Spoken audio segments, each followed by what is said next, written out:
Hello small students, welcome back to my channel and I hope all of you are doing very well. So today's video is going to be a little bit different, but this is going to be a new journey. Today I was teaching this lesson to my students about English pronunciation and everyone enjoyed this lesson because this is very interesting. So I thought I'm going to share with you guys. But before starting this lesson, I would like to thank you all for subscribing my channel. Recently, I have gotten 10k subscribers and I'm very happy. But unfortunately, I couldn't make any 10k special video because I'm a little bit busy, whatever. So thank you very much for supporting me and I hope in the future I will make some good contents which will help you for your academic study. And most importantly, I'm going to upload videos for spoken English and English pronunciation. Okay let's get started. আজকে আমরা এমন কিছু শব্দের সঠিক উচ্চারণ সম্পর্কে জানবো যে শব্দগুলো সাধারণত ভার্বের পাস্ট ফর্ম অথবা পাস্ট পার্টিসিপল ফর্ম হয়ে থাকে এবং এই শব্দগুলোর উচ্চারণ আমরা অনেক সময় ভুল করে থাকি। সো এখানে তিনটে এক্সাম্পল দেওয়া আছে, এই তিনটে এক্সাম্পলের মাধ্যমে আমি বোঝানোর চেষ্টা করব যে এই শব্দগুলোর উচ্চারণ ডিফারেন্ট হয়ে থাকে। সো প্রথম যে ওয়ার্ডটা দেওয়া আছে সেটা হচ্ছে স্টপ, এবং এই স্টপের সাথে যদি আমরা ইটি যোগ করি এটা পাস্ট ফর্ম হতে পারে বা পাস্ট পার্টিসিপল ফর্ম হতে পারে। সো এই শব্দটা যখন আমরা উচ্চারণ করব, এই শব্দের শেষে যেহেতু ইটি আছে আমরা বলে থাকি স্টপড, অর্থাৎ আমরা এই শব্দটার জন্য ডি উচ্চারণ করি। বাট এখানে কারেক্ট প্রোনাউন্সিয়েশনটা হবে স্টপড, আমাদেরকে টি উচ্চারণ করতে হবে এই শব্দের শেষে। Okay, and now let's talk about the second word here, play. So we have played, E D here. So for this word আমরা হচ্ছে প্লেড বলতে পারবো। সো এখানে ইডি উচ্চারণটা হবে প্লেড, প্লেড। সো প্রথমটার জন্য হচ্ছে স্টপড, দ্বিতীয়টার জন্য হচ্ছে played. Okay, now let's talk about the third word, want. So এই ওয়ার্ডটার জন্য আমরা দেখতে পাচ্ছি যে এই শব্দের শেষেও ইডি আছে, এটা হচ্ছে ভার্বের পাস্ট ফর্ম অথবা পাস্ট পার্টিসিপল ফর্ম। সো এই শব্দটা যখন আমরা উচ্চারণ করব আমরা বলি ওয়ান্টেড, ওয়ান্টেড, বাট এটা হচ্ছে কমপ্লিটলি রং প্রোনাউন্সিয়েশন, এটাকে আমাদের বলতে হবে ওয়ন্টেড। আচ্ছা, এখানে আরেকটা ইম্পর্টেন্ট বিষয় হচ্ছে এই শব্দটার উচ্চারণ কিন্তু ওয়ান্ট না, এটা হবে উন্ট। এখানে একটা ডিফারেন্ট ভাওয়েল সাউন্ড হবে, যদিও লেটার এ, বাট আমি এখানে ফনেটিক ট্রান্সক্রিপশন অ্যাড করিনি কারণ তোমরা যেন ফনেটিক সিম্বলগুলো জানো না, এটা তোমরা এখন বুঝতে পারবে না। শুধু আমারটা শোনার চেষ্টা করো, উন্ট, এটা কিন্তু ওয়ান্ট না, উন্ট, অ্যান্ড শেষে যদি ইডি থাকে ওয়ন্টেড, ওয়ন্টেড, লাইক দিস ওয়ে। বাট এখানে ফনেটিক ট্রান্সক্রিপশনটা অ্যাড করলে বোঝাতে সুবিধা হতো, বাট তোমরা যারা এটা জানো না সেক্ষেত্রে তোমাদের মাথার উপর দিয়ে যাবে, এটাই জন্য আমি এটা অ্যাড করিনি। আচ্ছা, সো মেইন টপিকে চলে আসি আমরা, স্টপড, প্লেড, ওয়ন্টেড। সো প্রথমটার জন্য আমরা বলেছি টি, দ্বিতীয়টার জন্য বলেছি ডি এবং তৃতীয়টার জন্য বলেছি টিড। সো কেন এই ডিফারেন্সটা হয়ে থাকে? এটা মূলত হয়ে থাকে ইডি এর আগে যে লেটারটা থাকে, যেমন পি, ওয়াই, টি, এই লেটারগুলোর জন্য।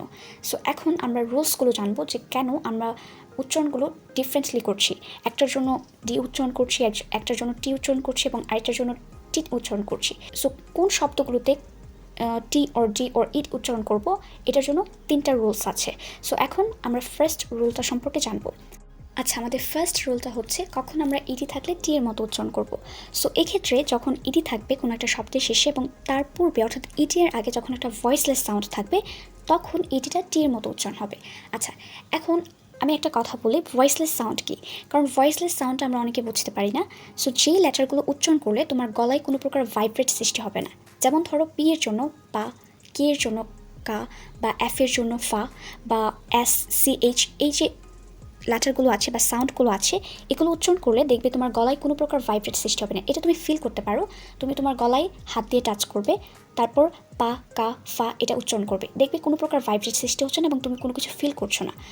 অন দ্য আদার হ্যান্ড তুমি যদি বলো যে বা, ঠা, ঠা, এটা যখন তুমি বলবে দেখবে তুমি একটা ভাইব্রেট সৃষ্টি হচ্ছে গলায় এবং এটা তুমি ফিল করতে পারবে হাত দিয়ে। সো যেই লেটারগুলো উচ্চারণ করলে বা যেই সাউন্ডগুলো উচ্চারণ করলে কোনো প্রকার ভাইব্রেট সৃষ্টি হবে না সেগুলো হচ্ছে ভয়েসলেস সাউন্ড, এবং এই সাউন্ডগুলোর পরে যদি ইডি থাকে তখন তুমি টি উচ্চারণ করবে। ওকে, সো ভয়েসলেস সাউন্ডগুলো হচ্ছে খুবই অল্প, এখানে চার্টে যেই সাউন্ডগুলো আছে সেগুলোই হচ্ছে মূলত ভয়েসলেস সাউন্ড। তোমরা যদি এটা মনে রাখতে পারো তাহলে এটা তোমার জন্য ইজি হবে, অর্থাৎ কোন লেটারগুলো হচ্ছে ভয়েসলেস সাউন্ড সেটা তুমি বুঝতে পারবে এবং এই লেটারগুলোর পরে যদি ইডি থাকে তখন তুমি সেটা টি এর মতো উচ্চারণ করবে। আচ্ছা, আরেকটা গুরুত্বপূর্ণ বিষয় আমি বলতে চাই, সেটা হচ্ছে প্রোনাউন্সিয়েশনের ক্ষেত্রে রুলস জেনে সেগুলো রুলস জানার পর প্র্যাকটিস না করে রাখলে এটার কোনো বেনিফিট নেই। অর্থাৎ প্রোনাউন্সিয়েশনের ক্ষেত্রে সবচেয়ে ইম্পর্টেন্ট বিষয় হচ্ছে প্র্যাকটিস করা। Even when I practice with my students, we practice lots of words, sentences and passages. This is the proper way to practice pronunciation. Okay, so এখন আমরা কিছু word practice করব. Stop, stopped. Work, worked. Laugh, laughed. Pass, passed. Wash, washed. Watch, watched. Dance, danced. Fix, fixed. So সবগুলো শেষে voiceless sound আছে এবং তারপর ED যুক্ত হয়েছে, সেজন্য আমরা টি উচ্চারণ করেছি। এখানে ড্যান্সের ক্ষেত্রে ড্যান্স হতে পারে অথবা ডান্স হতে পারে, ব্রিটিশ এবং আমেরিকানের দুটো উচ্চারণ। আচ্ছা, এবার আমরা সেন্টেন্স প্র্যাকটিস করব। He worked very hard. She washed her clothes. They watched a football match. I loved at the joke. So এবার আমরা একটা শর্ট প্যাসেজও প্র্যাকটিস করে ফেলি। Yesterday I worked all day. I washed my clothes and cleaned my room. At night, we watched a movie and laughed.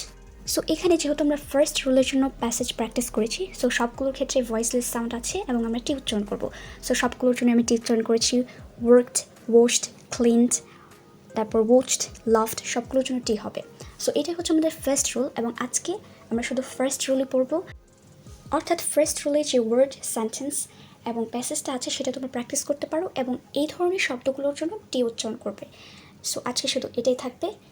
পরবর্তী লেসনে আমরা বাকি রুলসগুলো পড়ার চেষ্টা করব। এবং যদি তোমার ভিডিওটি ভালো লাগে অবশ্যই আমাকে কমেন্ট করে জানাবে এবং ইংলিশের জন্য স্পেশালি স্পোকেন ইংলিশ বা ইংলিশ প্রোনাউন্সিয়েশনের ক্ষেত্রে কোনটা তোমরা বেশি প্রেফার করো, অর্থাৎ কোন টপিক নিয়ে ভিডিও বানালে তোমাদের জন্য ভালো হবে সেটা আমাকে কমেন্ট করে জানাতে পারো। So yeah, that's for today and don't forget to like, share and subscribe my channel. Till then, stay happy, stay healthy, happy learning. Bye bye.